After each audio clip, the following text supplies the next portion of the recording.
पूरे पिता की दो रोटी। आज की कहानी बहुत खूबसूरत सी है, जिसे सुनने के बाद ये कहानी आपके दिल को जरूर छू लेगी। अरे सुमन, 2 कप चाय तो बना कर ले आओ। बहुत अच्छी हवा चल रही है, हल्की हल्की धूप भी खिली हुई है। मौसम का आनंद लेते हुए साथ बैठकर चाय पियेंगे, जैसे वर्षों पहले पिया करते थे। अजी चाय तो मैं बना कर ले आऊंगी, लेकिन आज एक साथ चाय पीने का शौक कहाँ से पैदा हो गया। बहुएं सुनेंगी तो क्या बोलेंगी, अपनी उम्र का तो लिहाज करो। अरे श्रीमती जी, शायद आप भूल रहे हैं, आज हमारी शादी की सालगिरह है। इतना तो हक हमारा बनता ही है कि अपनी पत्नी के साथ कुछ समय बिता सके। बूढ़े हो गए हैं तो क्या, आखिर है तो एक दूसरे के जीवन साथी, एक दूसरे के सुख दुख के भागीदार। इतना सुनते ही सुमन देवी के चेहरे पर मुस्कान बिखर आई, लेकिन अगले ही पल छत की चारपाई पर लेटे हुए रामकिशन बाबू का ये स्वप्न बारिश की तेजी से बरसती हुई बूंदों ने तोड़ दिया। एक ही झटके में अपने ख्वाबों की दुनिया से वो बाहर आ गए। बारिश की बूंदों से कहीं चारपाई और उस पर बिछी हुई चादर गीली ना हो जाए, यही सोचकर कपकपाते हाथों से सब कुछ अंदर रखने लगे। लेकिन उन बूढ़ी हड्डियों में अब इतनी जान कहाँ थी। धीरे धीरे सब काम करते हुए लगभग भीग चुके थे। सोचने लगे कि 2 ही जोड़े तो कपड़े हैं, मेरे पास एक जो पहना हुआ है वो तो भीग गया, और दूसरा जोड़ा जो रात को सूखने के लिए डाला था वो अभी तक सूखा नहीं। रामकिशन बाबू गीले कपड़े पहने हुए, लाठी की टेक और लड़खड़ाते कदमों के साथ सीढ़ियां उतरकर नीचे आए। उनका शरीर ठंड लगने के कारण कांप रहा था। छोटी बहू रसोई घर में बच्चों के लिए नाश्ता बना रही थी। बहू को आवाज लगाई, बहू 1 कप चाय तो बना दो, बहुत ठंड लग रही है, और मुझे सुमित का एक कुर्ता पजामा दे दो, मेरे कपड़े बारिश में बिल्कुल भीग गए हैं। बाबूजी, अभी इनके लिए नाश्ता बना रही हूँ, थोड़ी देर बाद देती हूँ। थोड़ी देर बाद उनका छोटा बेटा सुमित नाश्ता करके अपने ऑफिस निकल गया। कुर्सी पर बैठकर बाबूजी इंतजार करने लगे कि बहू मेरे लिए कपड़े लेकर बाहर आती ही होगी। बाहर आएगी तो मुझे चाय भी बनाकर देगी। लेकिन सुबह के 10 बज गए। अब तक उनके भीगे हुए कपड़े भी सूख चुके थे, लेकिन बहू कमरे से बाहर नहीं आई। अपने पोते चिंटू के हाथ बहू को चाय बनाने का संदेश भी भिजवाया। फिर चिंटू ने आकर बताया, दादाजी माँ अभी फोन पर बात कर रहे हैं, थोड़ी देर में आकर चाय देंगे। लेकिन देखते ही देखते 1 घंटा और बीत गया। बहू अभी तक फोन पर चिपकी हुई थी, अपनी माँ के साथ बातें करने के चक्कर में। बहू रोज चाय को देर कर देती थी। ये सब देखकर अकेले में ही बड़बड़ाने लगे। अभी 1 वर्ष पहले ही तो बात है कि शादी की 40वां सालगिरह पर रामकिशन बाबू और उनकी पत्नी सुमन देवी जी एक दूसरे के साथ बिताए समय के लिए भगवान को शुक्रिया अदा कर रहे थे और अपने आप को भाग्यशाली महसूस कर रहे थे कि भगवान ने उन्हें भरा पूरा परिवार दिया है। लेकिन शायद उनकी खुशियों को खुद की नजर लग गई। कुछ ही दिनों बाद सुमन देवी जी को डेंगू नामक बीमारी ने ऐसा घेरा कि उनकी जान ही ले ली। तुम कहाँ चली गई सुमन, मुझे इस कदर छोड़कर? मैं बहुत अकेला हो गया हूँ, सोचते हुए वो रुआसे से हो गए। करीब आधे घंटे और बीतने के बाद बहू बाहर आई, रसोई में चाय चढ़ा दी, कप में चाय भरकर अपने ससुर जी के आगे रख दी। पहले घूंट दिल से आवाज आई, हाय, फिर से वही उबला हुआ पानी। कितनी बार बहू को कहा है कि चाय में सौंफ, अदरक या इलायची डाल कर दिया कर, और ज्यादा कुछ नहीं तो तुलसी के 2 पत्ते ही डाल दिया कर, मेरे मन को तसल्ली मिल जाती है। लेकिन बहू ने तो जैसे ठान रखा है कि कभी मेरी पसंद की चाय मुझे बनाकर देगी ही नहीं। ये भी कोई चाय है भला, उबला हुआ पानी और ढेर सारी चीनी और पत्ती। दूध के नाम पर तो 2 घूंट। कितनी बार कहा है, डायबिटीज का मरीज हूँ तो मीठा कम डाला करो। सुबह का नाश्ता देर से देती हो तो कम से कम चाय के साथ बिस्कुट या 2 ब्रेड ही दे देती, पेट का भी कुछ संतुष्टि मिल जाती। लेकिन यहाँ तो सोचते सोचते ही रामकिशन बाबू जी की आंखों से आंसू झरझर बहने लगे। वे चाय के साथ आंसू भी पीते गए और मन बसोर कर रह गए। सोचने लगी, बहू को कहने का भी क्या फायदा, जवाब तो मालूम है, जैसा भी बन रहा है चुपचाप खा पी लो और राम की माला जपा करो, ज्यादा टोका टाकी करने की आवश्यकता नहीं है।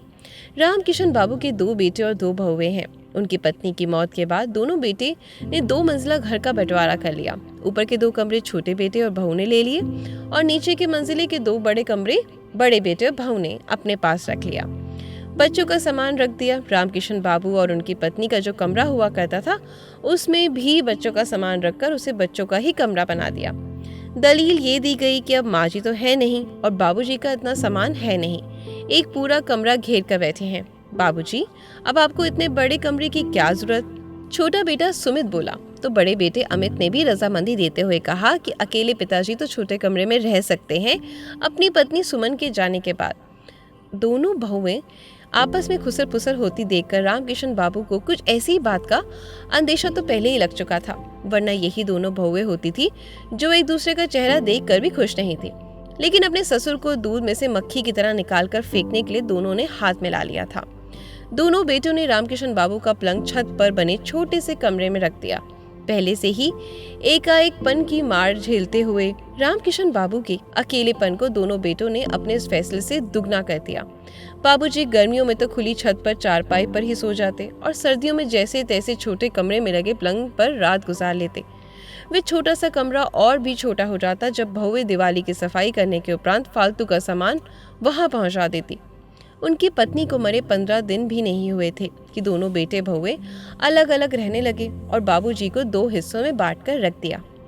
2 बहुओं में बाबूजी के 3 वक्त की रोटी कैसे बांटी जाए, इस सवाल का बड़ा ही अनोखा और नायाब हल निकाला गया कि बाबूजी को 2 वक्त की रोटी दी जाएगी। सुबह की चाय और रोटी छोटी बहू के यहाँ से मिलेगी और शाम की चाय और रोटी बड़ी बहू के यहाँ से मिलेगी। छोटी बहू थी कि सुबह का चाय नाश्ता भी उन्हें तरसा तरसा कर देती, क्योंकि रोज सुबह अपनी माँ के साथ 1 घंटा बात करना होता, उसके लिए बहुत ज्यादा जरूरी था। कभी कभी तो रामकिशन बाबू अपना सब्र खो बैठते और गुस्से में कह उठते, बहू मुझे खाना तो समय पे दे दिया करो।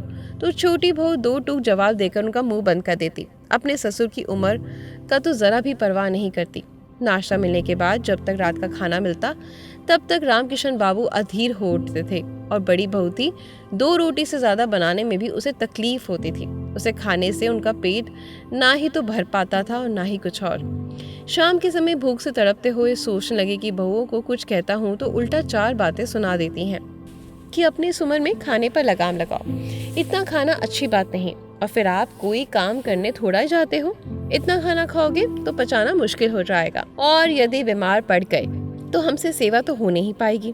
चलते फिरते ही इस दुनिया से जाइएगा ताकि हमें कोई परेशानी ना हो। हैरानी की बात तो ये थी कि दोनों बहुएं अपने ससुर जी को ये सब बातें उनके बेटों के सामने भी सुना दिया करती, और मजाल है कि पत्नी व्रता बेटे अपनी पत्नियों का विरोध कर दे। अपनी बहुओं के मुंह से ऐसे तीखे बोल सुनकर रामकिशन बाबू भरी आंखों के साथ वापस अपने कमरे को लौट जाते। कमरे में रखी अपनी पत्नी की तस्वीर से बातें करने लगते। देख लिया सुमन तुमने, तुम्हारे बेटों का क्या दिन दिखा रहे हैं मुझे। जब तक तुम मेरे साथ थी मेरे आत्मसम्मान पर आंच नहीं आने देती थी, मेरी हर छोटी बड़ी जरूरत का ख्याल रखती थी। तुम्हारा साथ था तो जीवन में आने वाली परेशानियां भी मेरा कुछ नहीं बिगाड़ पाती थी, लेकिन तुम्हारे जाने के साथ साथ मेरा जीवन भी बिखर कर रह गया। कोई भी आकर मुझे कुछ भी सुना देता है, मैं चुपचाप सुनता रहता हूँ। जैसे ही खाना तुम्हारी बहुएं मुझे देती हैं चुप करके खा लेता हूँ, फिर भी ऐसे ताने। अब तो केवल शरीर ढांचा मात्र हूँ। मेरी जान तो उसी दिन निकल गई थी जिस दिन तुम मुझे छोड़कर जुदा हो गई थी। मुझे मालूम है कि मेरी ऐसी हालत देखकर चैन तो तुम भी नहीं पाती होगी। रामकिशन बाबू सोचने लगे, जब मेरी पेंशन आती है तो दोनों बेटे उस पर लपक पड़ते हैं और आपस में आधी आधी बांट लेते हैं। उन्हें अपने हक तो पता है लेकिन फर्ज निभाना नहीं जानते। अभी तो मेरी पेंशन घर पर आ रही है, तब जाकर बेटे बहुओं का ये हाल है। अगर पेंशन भी ना होती तो ये लोग ना जाने मेरे साथ क्या करते। उम्र होने के बावजूद सुमन ने सारा घर संभाला हुआ था। जब तक मेरी पत्नी घर संभाल रही थी, घर का सारा काम करते हुए भी उसके चेहरे पर शिकन नहीं आती। कितना ध्यान रखती थी। तुम दोनों बेटों का, किसी बेटे को एक सब्जी पसंद नहीं तो झट से दूसरी बनाकर हाजिर कर देती, लेकिन खाली पेट सोने नहीं देती। अपने बेटों को शादी से पहले तक बेटे भी बहुत मान सम्मान देते थे। अपने बेटों को श्रवण कुमार की संज्ञा देते हुए फूले नहीं समाता था। हमेशा कहता था, देखना श्रीमती जी, हम दोनों तो अपना बुढ़ापा बहुत सुख से काटेंगे। इतने अच्छे संस्कार जो दिए हमने अपने बेटों को। अपने भविष्य के बारे में सुनहरे सपने सजाते थकते नहीं थे दोनों पति पत्नी। उसके बाद दोनों बेटों की शादियां हो गई। बहुएं थी तो बड़ी तेज तरार, लेकिन अपनी सास का पूरा मान करती थी, या यूं कहें कि इज्जत देने का ढोंग करती थी। पूरा घर जो संभाल रखा था उनकी सासू माँ ने।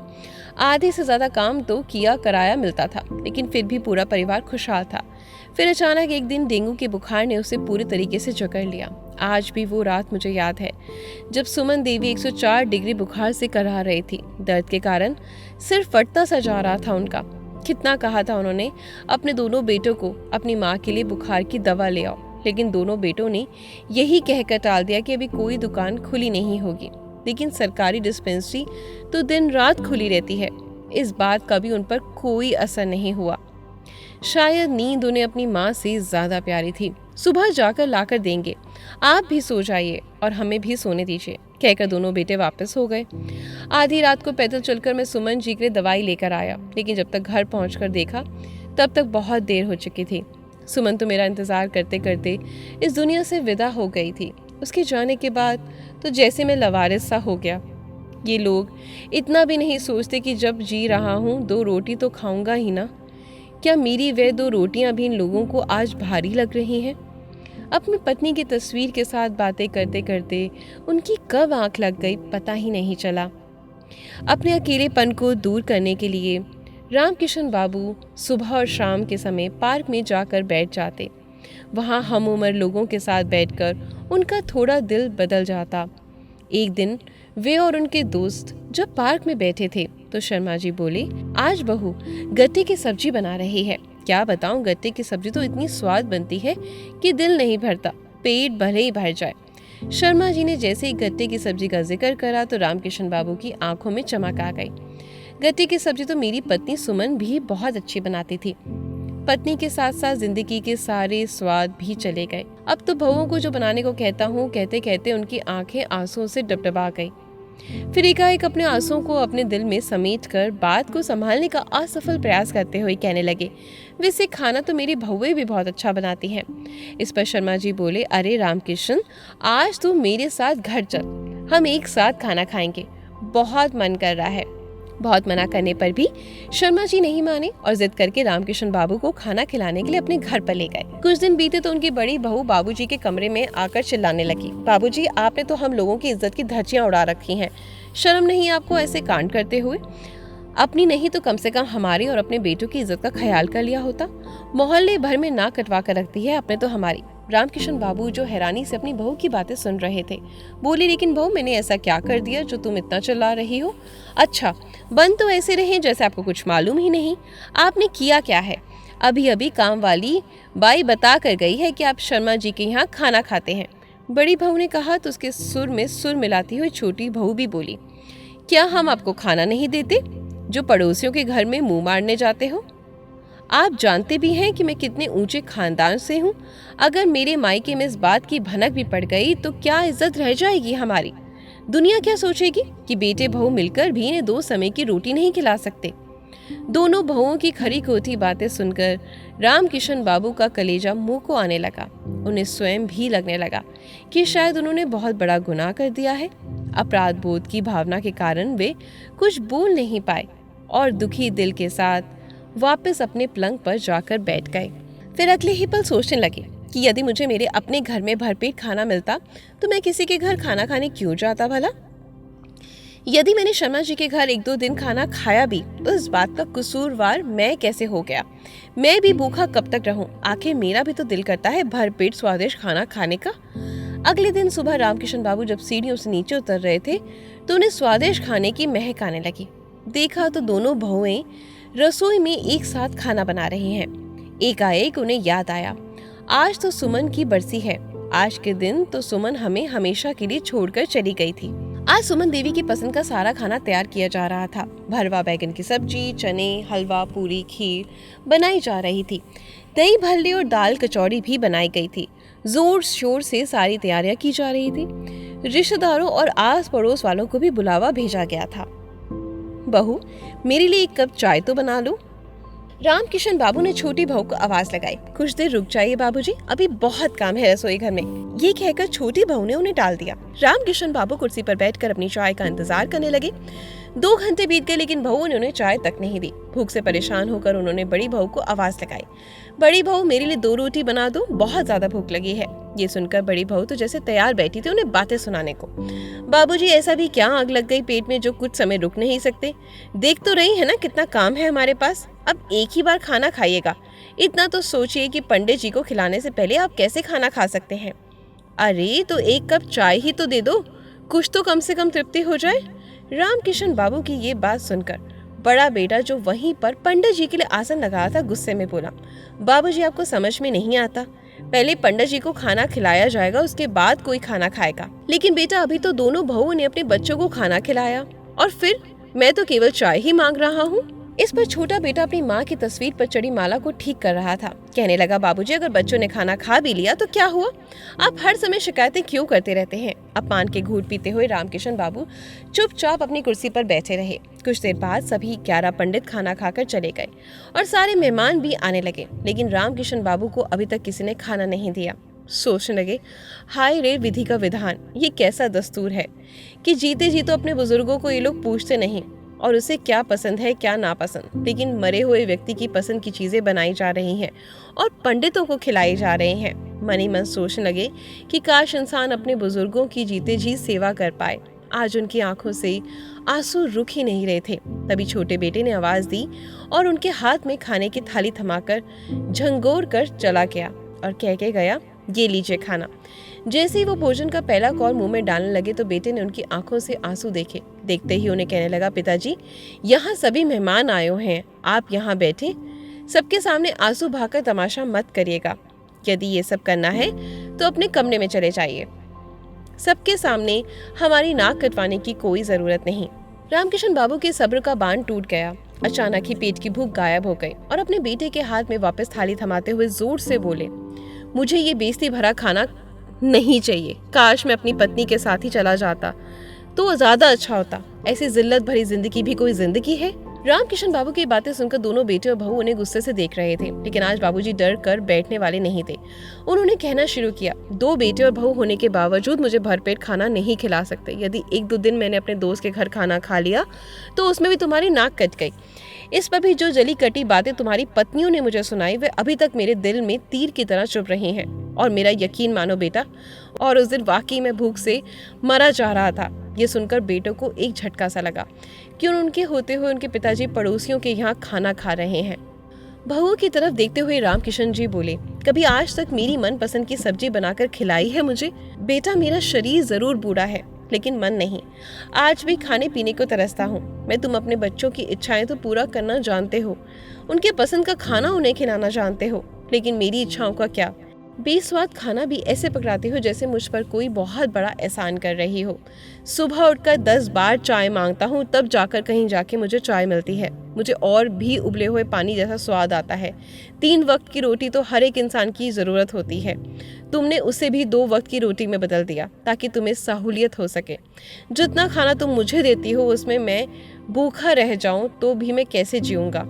तुम्हारी जानकारी के लिए बता दो बेटा कि मैं अपनी पूरी पेंशन इस घर में देता हूँ। कोई मुफ्त की रोटियां नहीं तोड़ा और इसके बावजूद इतना अपमान, इतनी बेइज्जती। अपनी माँ की बरसी तो तुमने आज खूब बनाई, लेकिन मेरी एक इच्छा है कि अब मैं भी चाहता हूँ इसका मान रखो। मेरे मरने के बाद मेरी बरसी बनाने की या मेरा श्राद्ध करने की कोई ज़रूरत नहीं। इतना कहते ही उनकी आंखों से झरझर आंसू बहने लगे। इसके बाद वो कुछ ना बोल पाए। रामकिशन बाबू के मुंह से ये बातें सुनकर दोनों बेटों और बहुओं की आंखें शर्म से झुक गई।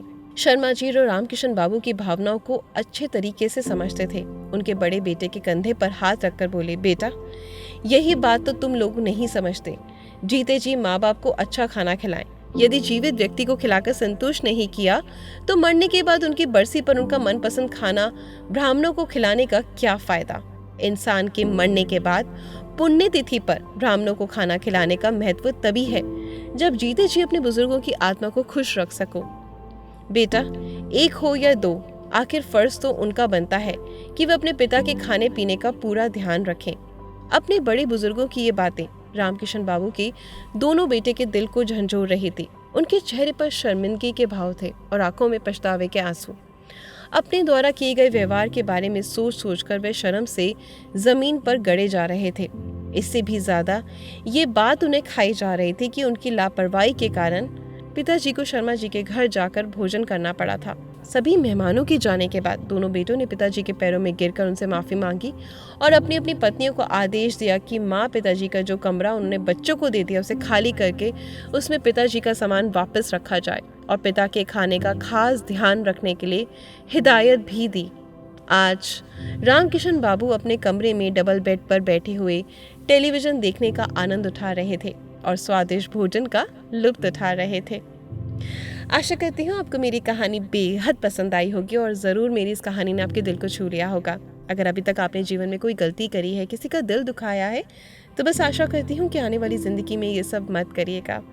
अगर किसी को सुख नहीं दे सकते तो दुख मत दीजिएगा।